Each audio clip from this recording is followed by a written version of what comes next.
how much impact would you see on China's economy for the first quarter as well as the whole year? There is going to be a significant hit to growth in the first quarter at least, and this will come from the effects on the industrial sector because production has been disrupted by the limits on movements of labor and other factors to production within the country.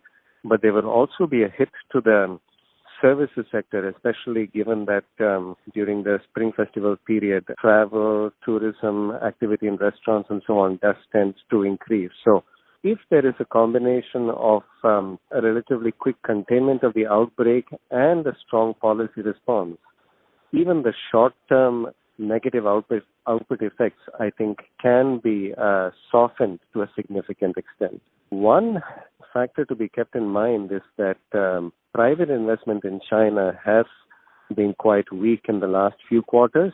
Part of that is because of the negative sentiment related to U.S.-China trade tensions. And the timing of this outbreak is particularly unfortunate because the tensions did seem to be de-escalating after the January 15th signing of the Phase 1 deal, and that effect is going to be lost right now. The infection prevention and control for the coronavirus outbreak is now at a critical moment. So first of all, how do you see the global market's reaction? Financial market participants are still trying to get a handle on whether this outbreak is going to have a very persistent and large effect on corporate earnings. It is not surprising that we see significant volatility. So the next few days, a couple of weeks, I think, are going to be very crucial. We've received a fairly clear signal, though, I think, from the PBOC that the Chinese government is going to step in if there is very significant volatility in the stock market, especially if there is a very substantial fall in stock prices. So I think that has reassured market participants to some extent.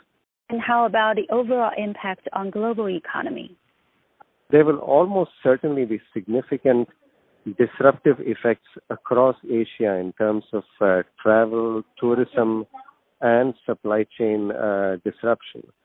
The broader effects on the global economy, again, might be muted if we see this outbreak proving to be relatively short-lived and if there are significant macroeconomic policy responses from other governments.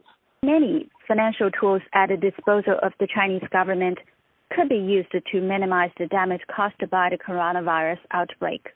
My view is that in the short term, the Chinese government has quite sufficient policy space in terms of both fiscal and monetary policies to support growth.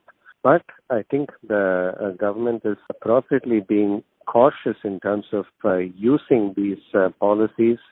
First of all, they are waiting to see how this plays out and how much support may actually be needed. And second, they continue to be very cognizant about the macroeconomic risks, especially to the financial system, that could be caused by an infusion of credit into the economy. So far, the government has shown, I think, the right kind of restraint in not using policies very aggressively, but signaling that they stand ready to use policies as needed. But for China, there is always this very difficult balance about how large the medium-term risks if one uses monetary policy in particular to support growth in the short term.